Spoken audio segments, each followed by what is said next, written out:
오늘 우리가 함께 살펴본 본문은 재미있는 본문이었습니다. 왜냐하면 이 말씀을 묵상하고 또 설교를 준비하려고 책을 찾아보는 가운데 책에는 이 본문 54편을 1절에서부터 9절까지 있다고 설명을 하고 있었습니다.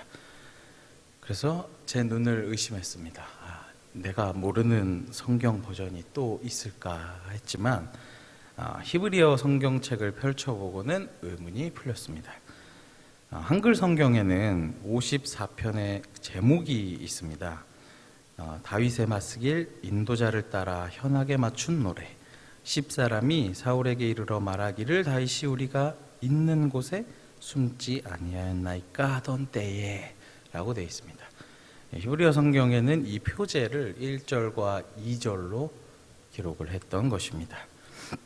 그리고 특히 원문에 따른 2절은 오늘 54편의 이 시의 배경, 그때가 어떤 때였는지 구체적으로 알려주고 있습니다. 바로 사무엘상 23장 19절에서 20절까지 말씀입니다. 제가 특별히 오늘 이해를 돕기 위해서 세 번역으로 준비해 왔습니다. 제가 봉독해 드리겠습니다. 10사람 몇이 기브아로 사울을 찾아 올라가서 밀고 하였다. 다윗은 분명히 우리가 있는 호레스 산성 속에 숨어 있습니다. 바로 여시몬 남쪽에 있는 하길라 산 속에 숨어 있습니다. 임금님이 지금 당장 내려가기를 원하신다면 그렇게 하시기 바랍니다. 그를 잡아서 임금님의 손에 넘기는 일은 저희가 맡아서 하겠습니다. 라는 말씀이었습니다. 이 10지방 사람들이 다윗을 배반하여서 사울에게 다윗의 위치를 고발하고 있는 암울한 상황인 것입니다. 즉 시편 54편은 믿었던 사람들로부터 배신당한 다윗의 암담한 상황을 이야기하고 있습니다. 그러한 때에 하나님께 도움을 구하고 있는 탄원시인 것입니다.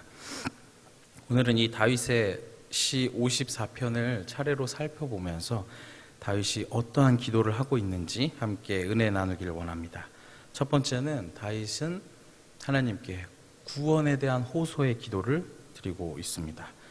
1절에 보면 다윗은 하나님이여 라며 기도를 시작하고 있습니다. 구약에는요 하나님의 여러 이름이 있습니다. 유명한 엘샤다이, 엘로이, 여호와 이레, 여호와 라파 등등의 많은 이름이 있는데 다윗은 특별히 오늘 하나님을 부를 때 엘로힘이라는 단어를 사용했습니다. 이 엘로힘이라는 단어는 그 라이프 성경사전에 따르면 강한 존재, 전능하신 하나님을 의미합니다. 그 어느 것과도 비교될 수 없는 하나님의 위대함을 표현하고 있습니다. 이 시의 시작부터 다윗은 위대한 하나님의 이름을 부르고 있는 것입니다. 이 다윗의 삶을 돌아보면 이 다윗의 위대함을 엿볼 수가 있습니다. 이 다윗의 진정한 이 다윗 신앙의 위대함은 어려움과 환난을 만날 때마다 그것을 하나님께로 가지고 나온다는 점입니다. 골리앗을 만났을 때도, 사울에게 쫓길 때도, 심각한 범죄를 저질렀을 때도 다윗은 그 모든 것을 하나님께로 가지고 나왔습니다. 이 사실은 다윗이 누구를 가장 신뢰하고 있는지를 보여주는 것입니다. 다윗은 하나님을 가장 신뢰했기에 어느 일이든지 무슨 상황이든지 그것을 하나님께로 들고 나왔던 것입니다. 오늘 이 사건만 봐도 믿었던 사람들에게 배신을 당한 뒤에 다윗은 복수나 보복을 생각하지 않습니다. 스스로 뭔가를 하려 하지 않고 이 상황을 보며 전능하신 하나님을 의지하며 그의 이름을 부르고 주님 앞에 나오고 있는 것입니다. 현재를 살아가는 우리 또한 다윗의 이러한 신앙을 본받아야 될 줄로 믿습니다. 어려움이 있을 때, 기쁠 때, 좋을 때나 슬플 때나 힘들 때나 형통할 때나 언제나 주님 앞에 주님께로 가지고 나아가는 이러한 신앙의 주인공 되시기를 소망합니다. 다윗은 하나님을 부릅니다. 하나님이여, 자신을 구원해 달라고 간곡히 호소합니다. 그런데 무엇으로 구원해 달라고 호소합니까? 주님의 이름으로 구원해 달라고 호소합니다. 이 이름이라는 게 이 단순한 그 호칭뿐만이 아니라 그 이름으로 불리는 존재의 능력, 속성, 힘을 나타냅니다. 그렇기 때문에 하나님의 의로우심, 선하심, 전능하심으로 자신을 구원해 달라고 다윗은 간구하고 있는 것입니다. 다윗은 주님의 이름 안에 이러한 능력이 있음을 믿었기 때문입니다. 이렇듯 다윗처럼 주님의 이름을 믿었던 사람이 한 사람 더 있습니다. 마태복음 9장 20절에서 22절까지 말씀입니다. 함께 봉독해 볼까요? 12해 동안이나 혈루증으로 앓는 여자가 예수의 뒤로 와서 그 겉옷가를 만지니 이는 제 마음에 그 겉옷만 만져도 구원을 받겠다 함이라. 예수께서 돌이켜 그를 보시며 이르시되 딸아 안심하라, 내 믿음이 너를 구원하였다 하시니 여자가 그 즉시 구원을 받으니라. 아멘. 12년 동안 혈루병을 앓던 한 여인이 있습니다. 성경사전에 따르면 이 혈루증이라는 병은 만성 자궁출혈병을 의미한다고 합니다. 이 여인은 예수님께로 나와 겉옷을 만집니다. 예수님께서 만져주시고 안수해서 기도해 주시는 것도 아니고 단지 예수님의 겉옷을 만지는 것만으로 나을 것이라, 구원을 받을 것이라 속으로 생각했다고 합니다. 예수님께서는 믿음이 너를 구원하였다 말씀하셨고 그 여인은 즉시 나았습니다. 예수님의 이름에 구원의 능력이 있음을 이 여인은 믿었던 것입니다. 우리가 삶을 살아갈 때에도 누구의 이름이 힘이 있는 걸 알지 않습니까? 영화나 혹은 실제 우리 상황에서도 이런 경우가 있잖아요. 나 누구인데 뭐뭐 좀 해. 이런 경우 있잖아요. 내가 뭐 누군지 밝히지 않아도 내 이름이 누구야. 뭐뭐 좀 해. 이러면 그 이름 안에 그 사람의 지위와 능력과 속성이 담겨 있음을 볼 수 있습니다. 또 살아가며 이러한 이름을 많이 의지하기도 합니다. 우리는. 그러나 오늘 말씀을 교훈 삼아 다른 이름을 의지하지 않고 의로우신 주님의 이름을 신뢰하시기를 소망합니다. 그리하여서 반드시 나를 구원해 주실 것이라 믿었던 다윗처럼 예수님의 옷자락에 손만 대어도 나을 것이라 믿었던 이 여인처럼 하나님을 믿고 신뢰하시며 나아가시는 믿음의 주인공 되시기를 소망합니다. 두 번째는 구원의 확신에 대한 기도를 다윗은 하나님께 올려드립니다. 1절에서 3절까지가 이 대적에게 쫓기는 가운데 구원의 호소를 하는 기도였다면 4절에는 이 쫓기는 절체절명의 위기에서 하나님이 나를 구원해 주실 것이란 확신의 기도를 드리고 있습니다. 4절을 그 흠정역이라고 하죠. 킹 제임스 버전 영어 성경에 보면 서두에 behold라는 단어로 시작합니다. behold. 이게 이제 한국어로 보면 봐라, 보아라 이런 단어가 있습니다. 주목해라 이런 단어입니다. 다윗이 지금 고백하고 있는 것이죠. 다윗은 지금 쫓겨서 반역자로 낙인 찍혀서 누구의 도움도 받을 수 없는 상황이었습니다. 그리고 자신을 도우려는 사람 또한 반역자로 몰릴 위험한, 누구의 도움도 받을 수 없는 고독한, 불안한 상황이었습니다. 이런 아무도 없는 것만 같은 이 외롭고 불안하고 고독한 이 순간에 다윗은 그래, 하나님이 누구신가를 기억하며 자기 자신에게 봐라 라며 기도를 시작하고 있는 것입니다. 하나님이 누구신가를 기억하면서 스스로를 격려하고 있는 것입니다. 우리 주변에 나를 도울 사람이 아무도 없는 것만 같을 때, 하나님은 나의 도움이셨구나. 내 주변에 아무도 나를 도울 사람이 없지만 하나님은 나의 도움이셨구나. 이제까지도 도움이셨고 앞으로도 도움이시구나. 확신의 믿음을 가지고 다윗은 스스로에게 격려하고 있는 것입니다. 또 시편 121편에서도 시인이 고백하고 있지 않습니까? 내가 산을 향하여 눈을 들리라. 나의 도움이 어디서 올까? 나의 도움은 천지를 지으신 여호와께서로다. 하나님은 언제나 우리를 도우시는 하나님이십니다. 다니엘도 하나님께서 도우시지 않으셨습니까? 다니엘 6장 22절 23절에 보면 다니엘이 사자굴에 들어갑니다. 네, 왕이 물어보죠. 다니엘아 살아있느냐? 다니엘이 대답합니다. 나의 하나님이 이미 그의 천사를 보내어 사자들의 입을 봉하셨으므로 나를 상해하지 못하게 하셨다. 고백합니다. 하나님께서는 다니엘뿐만 아닙니다. 홍해바다 앞에서도, 그리고 요단강 앞에서도, 그리고 광야에서도 항상 자신의 백성을 도우시는 하나님이셨습니다.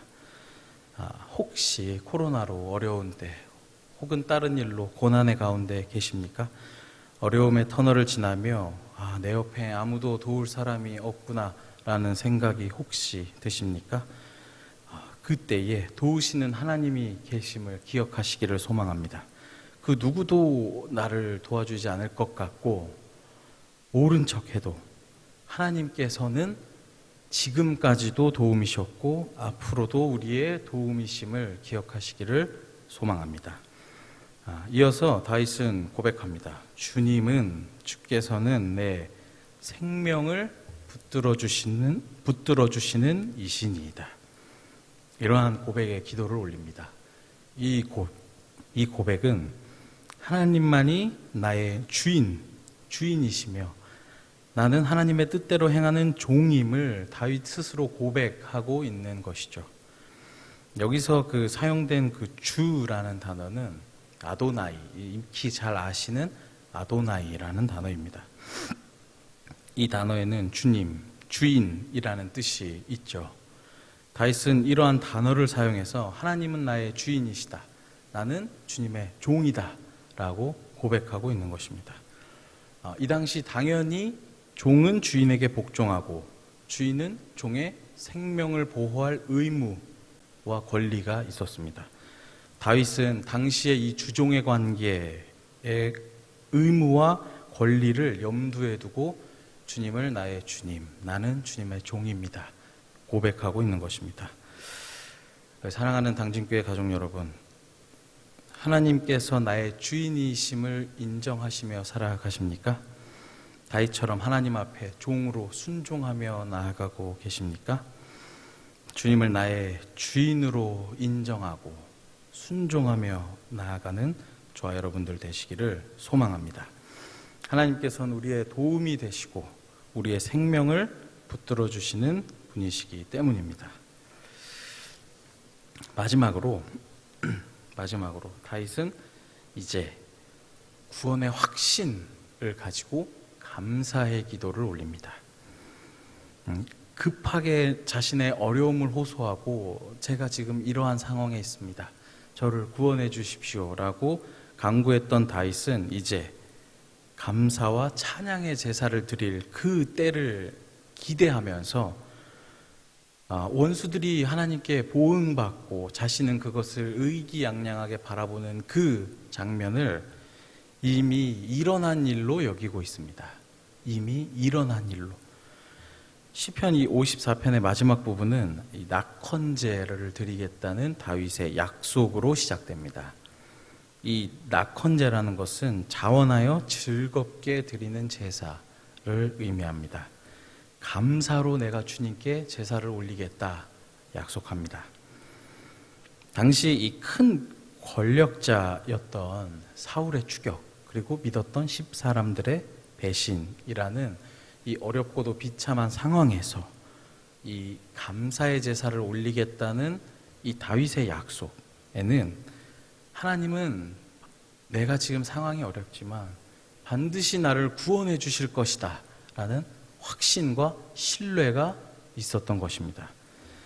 본격적으로 다윗은 7절에서 자신이 낙헌제를 드리겠다고 한 이유를 설명합니다. 첫 번째, 하나님께서 나의 모든 환난에서 자신을 건지셨기 때문입니다. 두 번째, 원수들이 보응받는 것을 내 눈으로 보게 하셨기 때문입니다. 근데 사실 이 실제 시간 배경으로 보면 다윗을 대적하던 사울이 멸망하기는커녕 오히려 여전히 득세하고 있던 상황이었습니다. 그렇지만 이러한 다윗의 고백, 이렇게 다윗이 고백한 이유는 하나님께서 반드시 그들을 낮추시고 자신을 구원해 주실 거라는 사실을 믿었기 때문입니다. 아직 이루어지지 않았지만 공의로우시며 전능하신 하나님께서 그 일을 반드시 이루어 줄 것이라 믿었기 때문에 이러한 약속을 하나님께 올린 것입니다. 마가복음에도 이러한 말씀이 있습니다. 마가복음 11장 24절 보면 뭐라고 말씀하십니까? 그러므로 내가 너희에게 말하노니 무엇이든지 기도하고 구하는 것은 받은 줄로 믿으라. 그리하면 너희에게 그대로 되리라.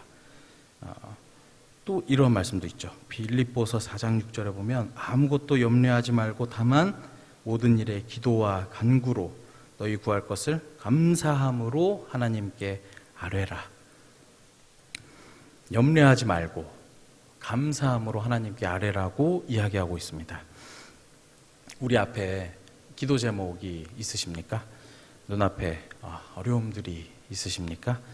해결되지 않을 것만 같은 문제가 있을 때 오늘 이미 이루어진 것처럼 믿고 하나님께 감사와 찬양을 올린 다윗처럼 미리 감사함으로 하나님께 찬양을 올려드리시기를 소망합니다. 염려하지 말고 이미 받은 줄로 믿으시고 하나님께 감사하시는 저와 여러분들 되시기를 소망합니다. 정리하겠습니다. 시편 말씀으로 새벽기도 말씀을 준비하다 보니 준비를 하면 할수록 다윗의 대단한 점을 많이 배웁니다. 54편은 1절부터 마지막 절인 7절까지 하나님의 이야기가 한 번도 빠지지 않습니다. 하나님만 바라보는 이 다윗의 신앙이 너무나 잘 드러나고 있습니다. 풍전등화 같은 어려움과 위기 가운데에서 오직 하나님만 믿고 전적으로 하나님을 의지하는 이러한 빛나는 다윗의 신앙을 배워나가는 저와 우리 당진교회 가족 여러분들 되시기를 소망합니다. 기도하겠습니다.